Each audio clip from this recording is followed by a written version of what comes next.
द्वारा जो है शिक्षा दी जाती थी। उसमें मैंने आपको बताया था कि जहाँ जो है बड़े बड़े टीचर्स गुरु हुआ करते थे वो वहाँ शिक्षा दिया करते थे। तो एक ऐसा स्थान, अब हम मकतब को पढ़ते हैं कि मकतब क्या है। मकतब इम्पॉर्टेंट है, आपके पेपर में आ सकता है।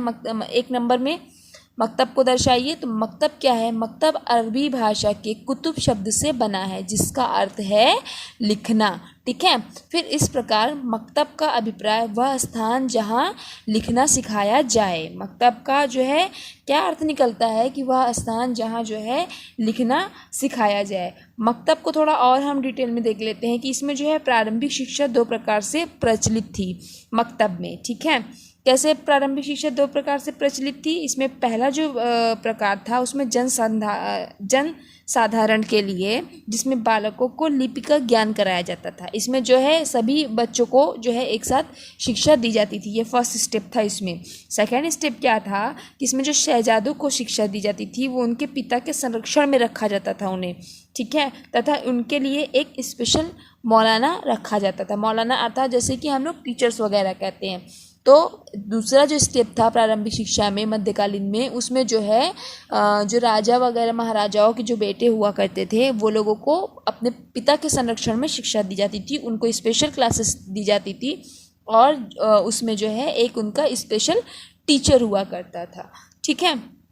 नेक्स्ट देखते हैं मकतब में मौखिक शिक्षा पर बल दिया जाता था। ठीक है। अब देखते हैं कि हम जो बौद्धकालीन शिक्षा थी, जो हमारी मध्यकालीन शिक्षा थी, इसमें मकतब के प्रमुख केंद्र कौन कौन से थे। तो मकतब के प्रमुख केंद्र दिल्ली, आगरा, जौनपुर, बिदर और भी 2-3 थे। ठीक है। इसको ध्यान में रख लीजिएगा। इसके प्रमुख केंद्र ये थे।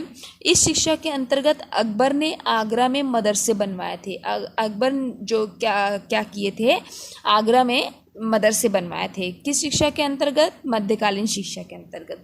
ठीक है। थोड़ा सा हम इसकी विशेषताओं पर भी ध्यान दे लेते हैं। क्या थी इसकी विशेषताएं? ज्ञान का प्रचार। ठीक है। इसमें जो है इस्लामिक धर्म को जो है प्रचार प्रसार अत्यंत व्यापक रूप में था। नेक्स्ट था इसमें धर्म का प्रचार था।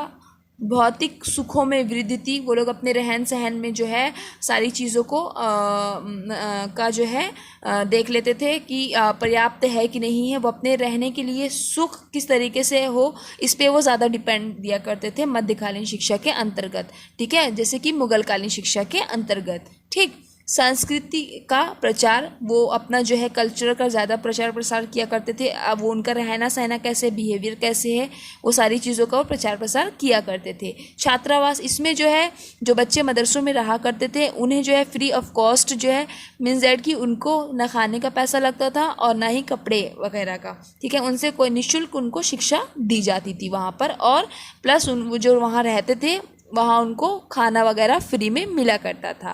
गुरु शिष्य के संबंध कैसे थे? अब हम मध्यकालीन में देख रहे थे गुरु शिष्य के संबंध कठोर हुआ करते थे।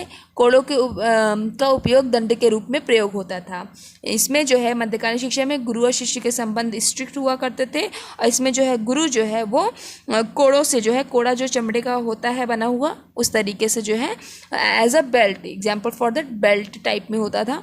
तो उससे जो है उनको दंड दिया जाता था, किन्हें? छात्रों को। मध्यकालीन शिक्षा में एक और इम्पोर्टेंट बात यह है कि इसमें जो है टीचर को जो है वो असातिज़ा कहा जाता था, मीन्स दैट की टीचर, और शिक्षार्थी को शागिर्द कहा जाता था। ठीक है। इसको ध्यान में रख लीजिएगा। तो मध्यकालीन शिक्षा आप लोग समझ गए हैं। मध्यकालीन शिक्षा का मतलब क्या है? मुगलकालीन शिक्षा में जो मुस्लिम शासक हुआ करते थे उनके द्वारा लाई गई शिक्षा जो है मध्यकालीन शिक्षा कहलाई। और इसके अंतर्गत जो है इस्लाम प्रचार प्रसार पर ज़्यादा ध्यान दिया गया था। उन्होंने अपने जो है संस्कृति पे ज़्यादा ध्यान दिया था। ठीक है। आज के लिए इतना ही। मिलते हैं नेक्स्ट क्लास में। Thank you students.